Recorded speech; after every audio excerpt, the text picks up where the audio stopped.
Ya.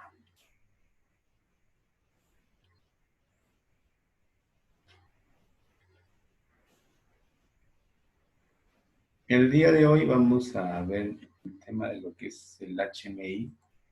Los HMI son dispositivos, a ver, ¿qué significa? O son las siglas de Human Machine Interface. Human Machine Interface. Entonces, a ver, vamos a ver qué significa esto. Human Machine Interface son las, dice HMI.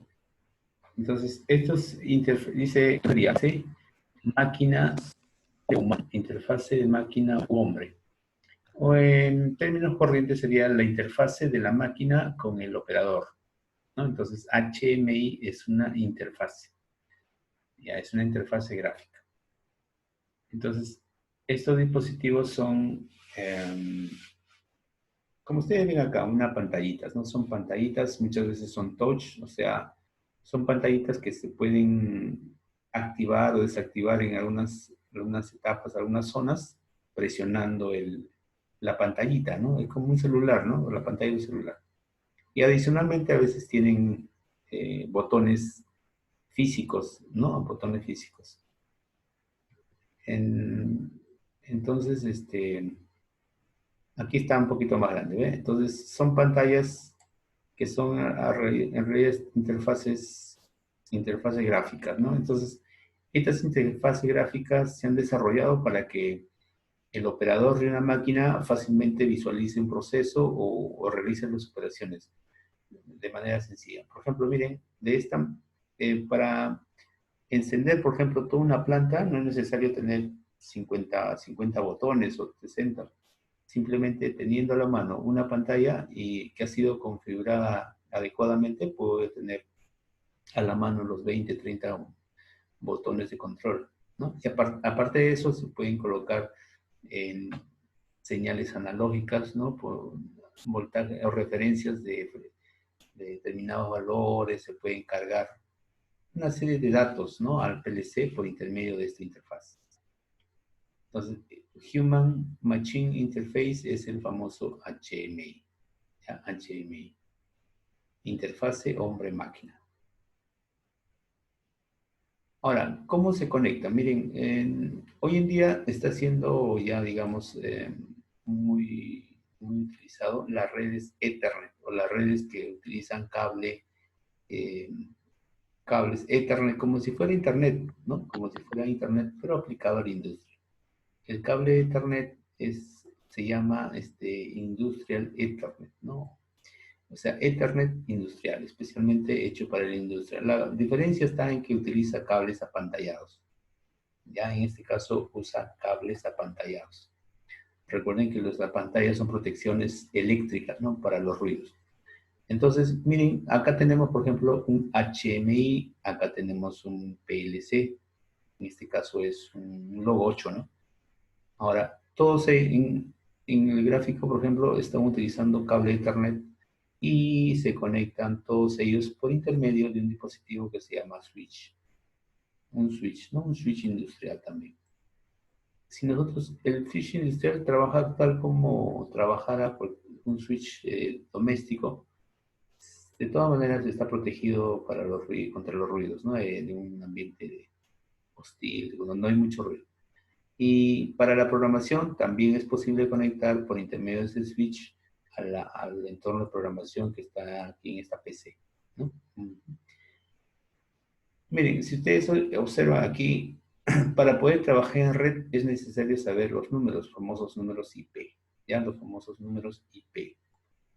Entonces, a ver, vamos a tratar de describir cómo están configurados los números IP. Miren, cuando ya se trabaja en red,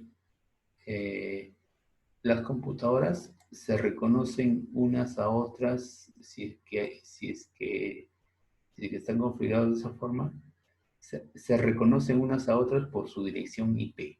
¿Ya? Entonces, esta máquina, por ejemplo, estas máquinas se pueden identificar por su número IP.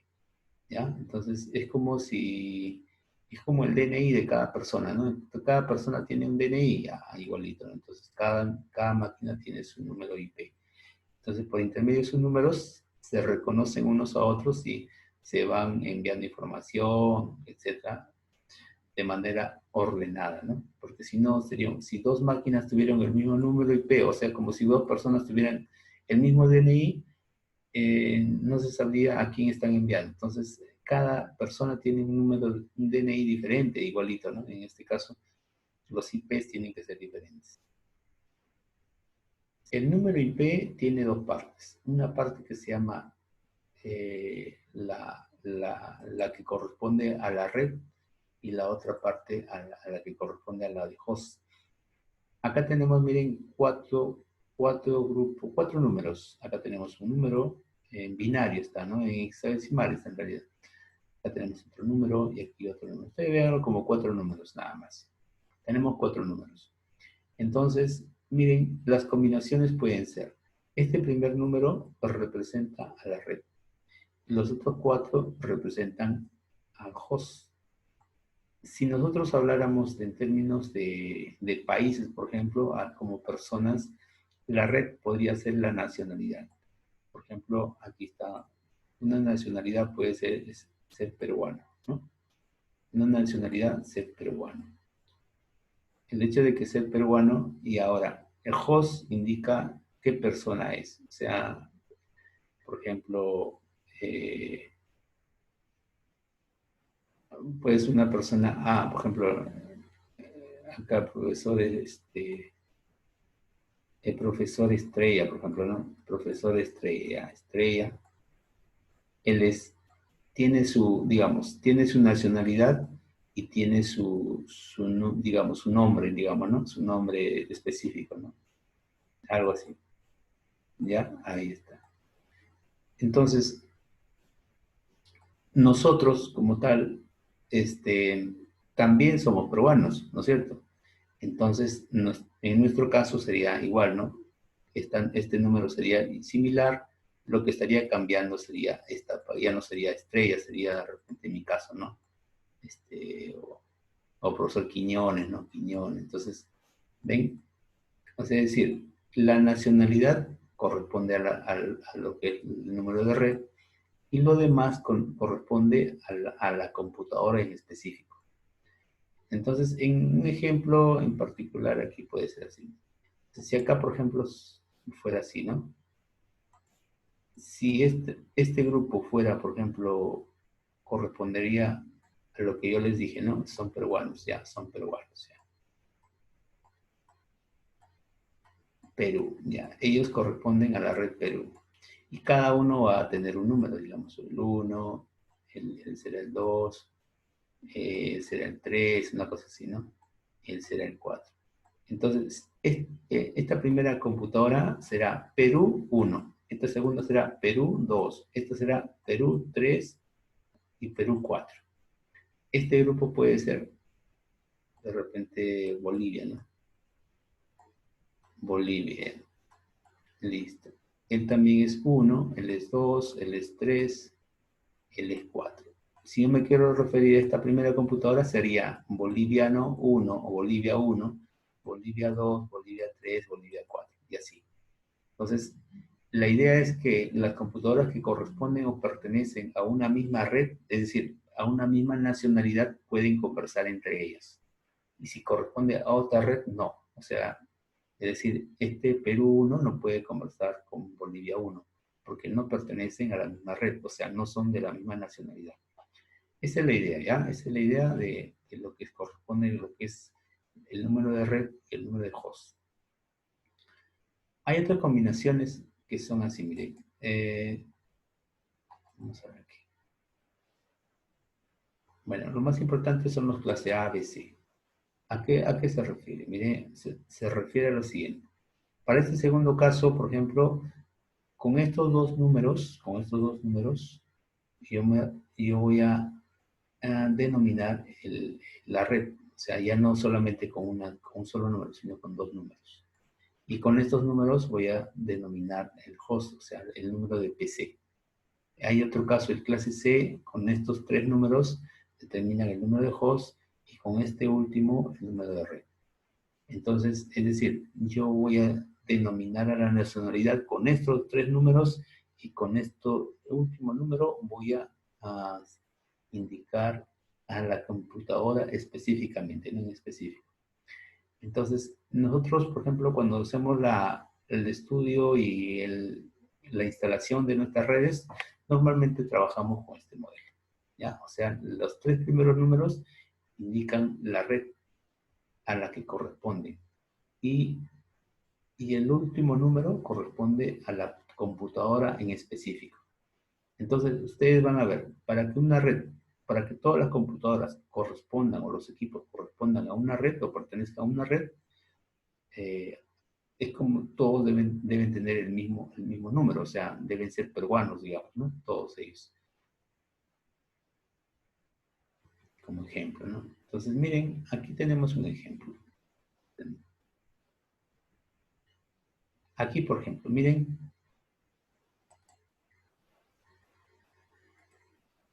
los cuatro números de los que yo les hablaba es esta vez. Tenemos 1, 2, 3, 4 números. Miren, ¿ah? Si ustedes comparan esos cuatro primeros números, o cuatro números, claro, que hemos mostrado, con estos cuatro números, 2, 3, 4. A ver, ¿hay alguna semejanza o una diferencia? ¿En qué se asemejan? ¿En qué se diferencian?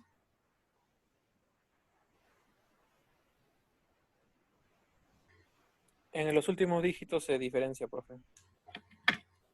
Claro, el último dígito, ¿no? Pero cambia. Muy bien. Entonces, eh, estos tres primeros números corresponden y es más, aquí verifiquen esta parte, ¿eh? 192, 168, 05. El último número, fíjense, es diferente, ¿eh? Ahora, eso quiere decir que les comentaba que los tres primeros números tienen que ser el mismo, o sea, es decir, 192, 168, 0, eso quiere decir que están en la misma familia, es decir, o la misma nacionalidad, digamos, ¿no? Estos tres primeros números le está definiendo la red y el último número le está definiendo el host. Así es. O sea, los tres primeros definen la red y todos deberían tener el mismo número. 192, 100.168.0. Igualito se repite, si se repite. Lo que diferencia son el último número. Entonces, si nosotros agregáramos un equipo adicional, ¿no? Un equipo, otro PLC.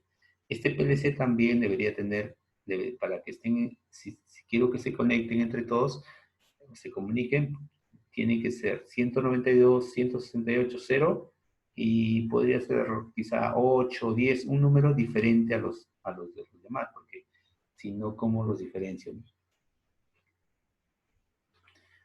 Muy bien. Los fabricantes más conocidos como por ejemplo Allen Bradley tiene toda su gama de HMIs, ¿no? Fabricantes.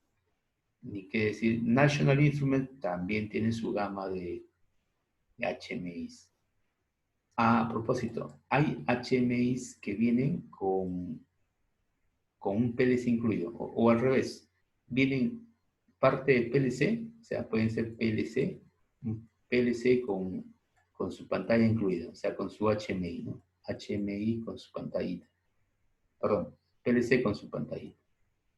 HMI y de repente hay una zona que es el PLC. O sea, ya me ahorro, ¿no? No está comprando por separado, sino simplemente me compro el equipo que viene incorporado, su HMI y el PLC, todo en uno. Entonces ya configuro, programo y lo activo, ¿no? Lo pongo en marcha. Bueno, acá es otro fabricante. Observen, aquí ya tenemos algo más concreto. Miren, las máquinas, esta máquina, por ejemplo, tiene al costadito ya adosado, ¿no? Con una pantallita de televisión, todo el proceso que está ahí, la máquina, ¿no? Desde aquí se pueden visualizar los botones, los mensajes, los niveles de valores, etcétera. Miren, incluso pantallones, miren, ¿no? Bastante grandes donde se pueden modificar o verificar, observar. Sí, o supervisar también, ¿no? Se puede supervisar. Y se puede guardar información también. Aunque, bueno, los HMIs, vamos a ver que hay físicos y hay virtuales. Ya, bueno, vamos a ver primero los on-ROM, ¿qué más tenemos? Los Siemens, Delta, bueno, ahí está. Dentro de lo que es la clasificación, más adelante vamos a ver lo que es el SCADA. El SCADA es un HMI virtual, es un software que convierte un PLC o una PC en un HMI virtual. En estos son HMI hardware, o sea, HMI físicos, ¿no? Físicos sólidos. Muy bien, entonces, en concreto, el HMI es una interfaz gráfica desde donde se puede activar, controlar, procesar, supervisar, manipular, ¿no? Los procesos industriales y también se puede supervisar, incluso registrar, ¿ya? Se puede registrar en estos HMIs. Registrar significa guardar la información de una variable, de un proceso, de una variable, de una salida, una entrada, de un valor, una entrada puede ser, ¿no? Un valor de algún sensor, por ejemplo, numérico, analógico o digital, se puede ver qué sucedió en el tiempo, ¿no? Hace 5 minutos, a 10 minutos, hace un día, hace 2 días, se puede supervisar, ¿no? Registrar, mejor dicho. O sea, el término registro implica grabación de la información de secuencias pasadas. Y eso se puede chequear, ¿no? Se puede revisar. Para una situación de fallas o ha habido un error, se verifica en el tiempo que ha pasado, ¿no? Muy bien.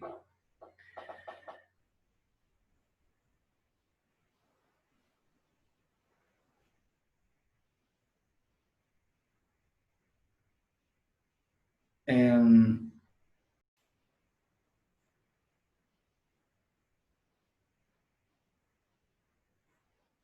Acá tenemos el simulador que se llama TLP Logix Pro Simulator. Este simulador que es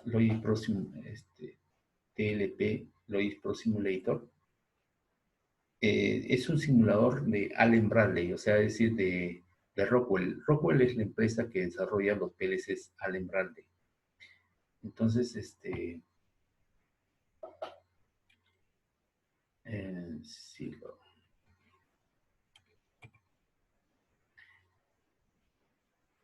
entonces, como se ve, miren, van a ver ustedes, hay una serie de...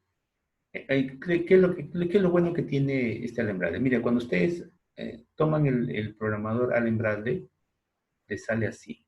Es decir, tienen aquí el entorno donde yo puedo hacer la programación en ladder o ¿cómo se llama? De tipo simbólico, etcétera. O sea, puedo tener las distintas formas de programación. Y desde aquí lo que se hace, si este fuera el entorno de programación del Allen Bradley, que es el RC Logix, se ve más o menos así. Y luego de aquí se descarga al PLC y el PLC evalúa si... Incluso hay simuladores, pero la idea es esa, ¿no? La idea es que de este entorno se descarga al PLC y del PLC se verifica, digamos, si el programa está correcto, ¿no? Hay un simulador también, pero más o menos es similar. En este caso particular, este software incorpora lo siguiente.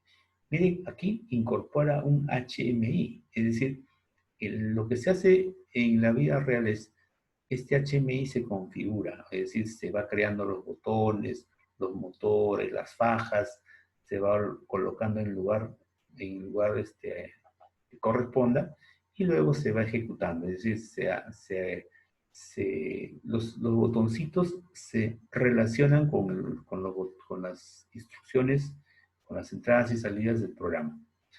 En este caso, prácticamente el HMI ya está hecho. ¿Sí? Ustedes que están acá, el HMI ya está hecho. El HMI es una planta en este caso, es una interfaz gráfica de donde yo puedo presionar un botón, etc. Se pueden presionar estos botoncitos y aquí se observa, se monitorea y se supervisa cómo va el proceso, ¿no? La cajita se tiene que mover y toda esa situación. Entonces, hay una serie de plantas, como ustedes van a ver, por ejemplo, acá tenemos eh, esta, por ejemplo, ¿ven? La puerta que se abre, no se cierra, eso también vamos a hacer un programita para este ejercicio, para este simulador. Control de tráfico, ya tenemos prácticamente el HMI, miren, ¿no? En la interfaz gráfica donde podemos manipular. Este es un proceso batch. Parece que son botellas. Ah, no. Acá son bombas, ¿no? Bombas, niveles, mezclador. Ah, ya, acá hay un tanque. Aquí existe un mezclador. Hay bombas que ingresan productos, etcétera. Entonces, esta secuencia, ahora, esta interfaz gráfica que ya tenemos a la mano necesita ser programado. Es decir, yo puedo hacer la programación al costado y verifico si efectivamente la secuencia que yo estoy creando funciona o no. Ya, y entonces es como tener un simulador, una plantita, una planta real, ¿no? Entonces, muy interesante. Aquí también, bueno, ¿qué es esto? Motores 1, 2, dice, ¿no? Bueno, hay que checar. Hay presión, flujo, ¿no? Generan presión y flujo de algún, de gas, ¿no? De aire probablemente, ¿no? Y así, entonces, aquí por ejemplo tenemos llenado de botellas. Ajá, miren, podemos llenar botellas y todo eso, ¿eh? Entonces, simplemente desarrollamos el programa, nosotros ejecutamos al lado derecho y el resultado vamos a tenerlo aquí a la mano, ¿no? Muy bien, el programa que vamos a desarrollar es el silo. A ver, silo, ahí está. Este simulador, que es el silo, miren, ¿qué contiene? Acá contiene, acá ven ustedes una caja. Esta caja se tiene que desplazar cuando se active, se supone el botón Start. Hay un botoncito Start y aquí está un botoncito Stop. Aquí tenemos una llave selectora, ¿no? A, B, C. Tenemos acá Run, Fill. Y acá me dice qué cosa es. Run, O, dice O, 2.2/02. O, cuando veamos en Allen Bradley, O es una salida. Output, ¿no? Output. O. Start, ¿qué es Start? Start es una I. ¿Ve? I. Entonces, I1/00, ¿eh? O sea, es una entrada, ¿no? Y stop, que también es una, y también 1/01, ¿eh? Entonces, cada botoncito que ha sido agregado tiene una dirección ya definida. Entonces, cuando nosotros hagamos la operación o el programa, debemos tomar esos valores para acá, ya sea start, stop. Entonces, como ya están definidos, se trabaja con esos valores, ¿no? Es más sencillo, ¿no? Ahora, por ejemplo, la válvula, ¿qué es? Un actuador, es un actuador, ¿no? La válvula es una salida, ¿no? Entonces, acá dice O, ¿no? O2/01. ¿Qué más tiene? A ver, ¿qué más tiene? La válvula se supone que abre, aquí, esta válvula se abre y lo que hace es controlar el nivel de caída del producto, ¿no? Entonces, abre la válvula y el producto sale, ¿no? Sale, cae por gravedad y se llenará probablemente la caja. Esa es la idea. ¿Qué más tiene? Acá ustedes ven un sensor de proximidad. Este sensor de proximidad es para que detecte la caja. Cuando la caja ya está en ese punto, se tendría que detener, ¿no? Esa es la idea. ¿Y qué más? Se tendrá que abrir la válvula para que el producto caiga. Y aquí tienen un sensor de nivel, o sea, un sensor de llenado. Cuando ya se llenó, este sensor se activa y luego ya dejará de realizar el trabajo, ¿no? de llenado. Entonces tenemos aquí Start, Stop, son dos botones de entradas. Hay otra entrada más, aquí este sensor es una entrada, sensor de proximidad, sensor de nivel es otra entrada. ¿Y cuáles son las salidas? Las salidas o actuadores van a ser el motor para que gire, el motor gira y la faja transportadora se mueve. Al moverse la faja, la cajita avanza. ¿Qué otro elemento tiene como salida? Tenemos aquí la válvula solenoide. Abre o cierra, ¿no? Abre o cierra. Ya está. Entonces, miren, tenemos básicamente 1, 2, 3, 4 sensores de entrada. ¿Cuántas salidas? Eh, dos salidas, ¿no? Válvula y el motor. O motor y válvula. Entonces, para resolver este problema, hemos trabajado de la siguiente forma. Ahí está. Es el entorno que yo les comentaba, ¿no? Miren, la solución GraphSet es de la siguiente manera. ¿Qué les parece? Miren.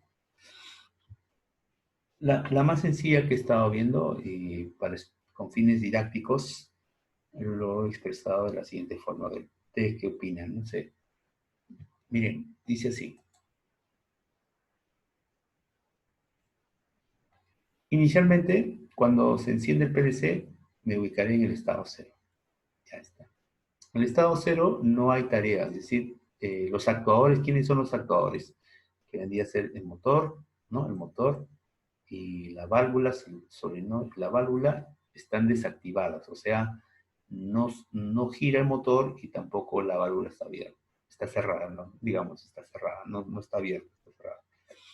Entonces, en este estado, es así, está todo desactivados, ¿no? Los actuadores desactivados. Entonces, voy a estar yo en ese estado hasta qué momento, hasta que se presione el botón Start. O sea, en el momento que se presione este botón, voy a ingresar del estado 0 al estado 1. ¿Y qué voy a hacer en el estado 1? A ver, lo que se hace en el estado 1 es, se activa el motor. El motor, o sea, el motor se activará. Entonces, este motor va a empezar a moverse. Al moverse, ¿qué va a pasar? La caja va a empezar a moverse. ¿No es cierto? ¿Qué es lo que tendría que esperar? Que siga moviendo, moviendo hasta el infinito. A ver, ¿qué me dice? No, se ¿Qué sigue sensor moviendo. tiene que trabajar? Entrar a tallar. Sensor de proximidad. Muy bien, el sensor de proximidad. O sea, este sensor debe detectarlo, ¿sí o no? Entonces, en el momento en que este sensor lo detecta, bueno, la parte de la caja, ¿sí?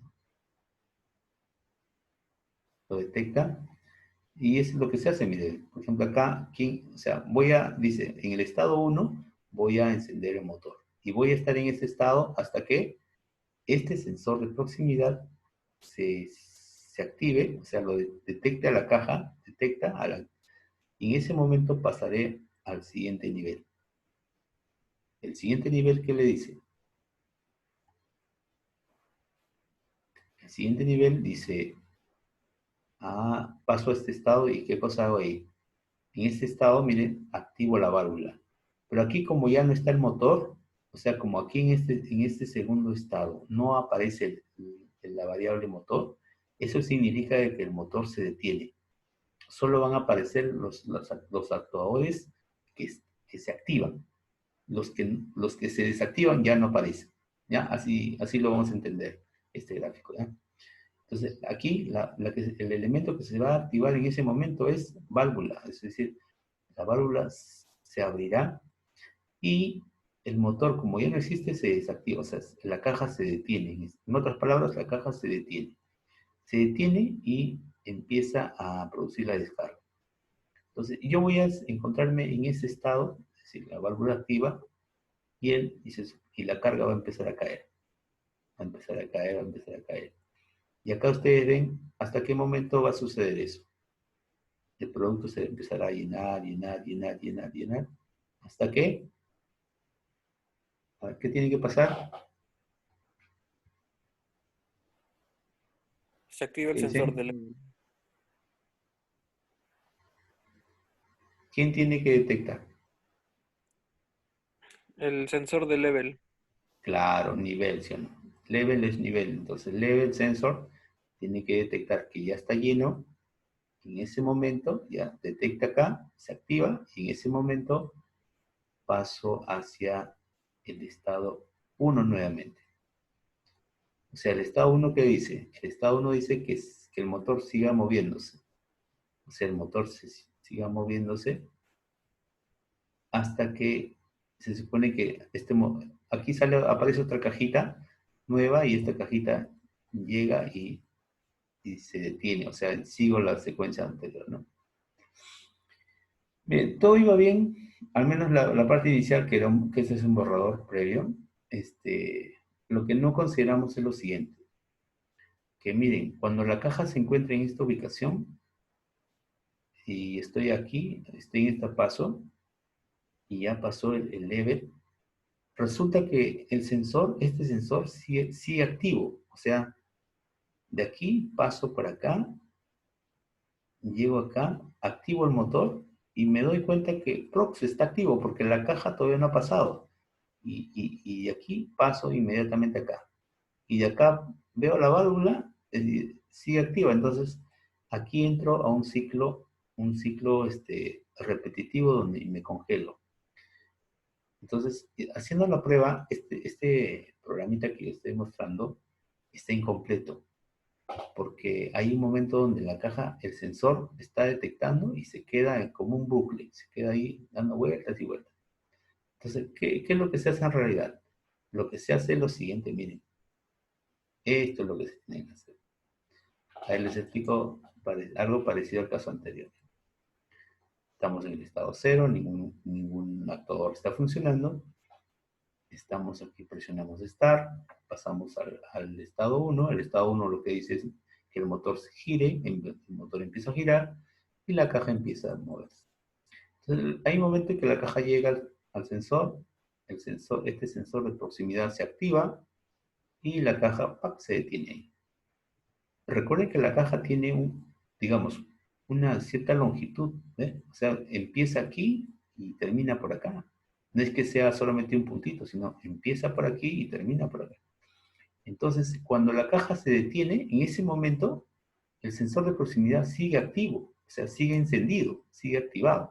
Eso hay que tomar en cuenta. Entonces, yo entonces voy a mover el motor, dije, hasta que Prox, o sea, el sensor de proximidad, se active. Y en ese momento paso a este estado. En este estado lo que hago es detengo el motor y lo que activo es la válvula, ¿no? La válvula, entonces la válvula se activa, abre, y el producto empieza a caer, ¿no? Como más o menos se preveía. Una vez que ya el producto está lleno, este sensor de level sensor se activa. Entonces, en ese momento, este level sensor se activa y pasamos a este siguiente estado. Miren, le hemos agregado este siguiente estado donde el motor tiene que moverse, o sea, la caja tiene que moverse y la válvula, como ya no está, significa que se ha detenido también. En este estado 3, la válvula se ha detenido, o sea, ya no hay flujo de producto, se apaga ya, se cierra, ¿no? Entonces, ¿pero qué le estoy ordenando? Que el motor se active, o sea, que empiece a jalar la faja. Pero miren, el hecho de que acá aparezca prox negativo significa de que voy a hacer que, recuerden que el sensor prox estaba activo. Mientras la base de la caja no desaparezca, él va a seguir activo. Entonces, lo que yo voy a esperar con esta función es que la caja desaparezca de acá.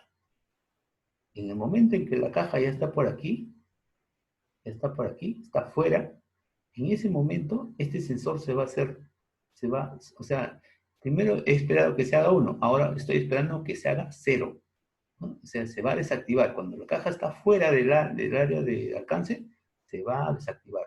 Y efectivamente, cuando ustedes le ponen la rayita arriba o el negativo, significa de que están esperando que se desactive. Y en ese momento recién voy a pasar otra vez al estado 1. Y bueno, en este estado 1 sigo el motor encendido. Bueno, no hay problema. y la secuencia se va a repetir. Entonces, en este caso, si ya esta caja logró salir, llega a su final, aparece una nueva caja, llega aquí y luego se activa tal como vemos repetitivamente, ¿sí? Vueltas y vueltas. O sea, aparecen las cajas, llegan, se llenan, se van. Aparecen las cajas, llegan, se llenan y se van. Y así se repite. Entonces, ese proceso bastante sencillo en el que se ha pensado. Muy bien. El detalle es que estamos ya en la parte casi final, ¿ya? ¿Alguna pregunta está ahí? Con respecto al problema, al planteamiento del problema, o alguien tiene alguna solución diferente, o alguna Profe, una idea. pregunta con el PROTS negativo. ¿Cómo coloca el negativo en el graphet? ¿Perdón? ¿Cómo coloca el negativo en el graphet, en el PROTS negativo? Allá. Así ve.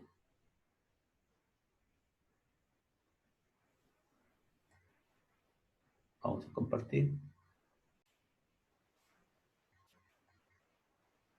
Ya, buena pregunta, muy buena pregunta. Miren, esto estoy usando el KDeCimo para poder desarrollar el graph, solamente para el dibujo. Él no va, o sea, yo hago el programa aquí, pero él no va a interactuar con el otro programa, solamente es para que me ayude a configurar, o sea, para desarrollar el graph, nada más. Miren, ustedes hacen aquí doble clic, le ponen este signo menos, menos y la variable. ¿Ya? Por ejemplo, miren, si yo quisiera que el level sea negativo, no, acá está mal. Por ejemplo, este level que dice, ¿no? Sea negativo, aquí me pongo adelante y le pongo este signo. Es un menos bajo, ¿no? Como un guión bajo, ¿sí? Menos. Pero apareció antes, ¿no? A ver, no sé si es por aquí. Así no va a salir, profe, tiene que borrarlo. Sí, tiene razón. Acá sería level, ¿no? Ahí está. Y aquí arriba ya sale, ¿ven? Level. ¿Ven? Ya se hizo negativo. O sea, si quieren trabajar de esa forma. Ya, entonces, así de sencillo. Listo.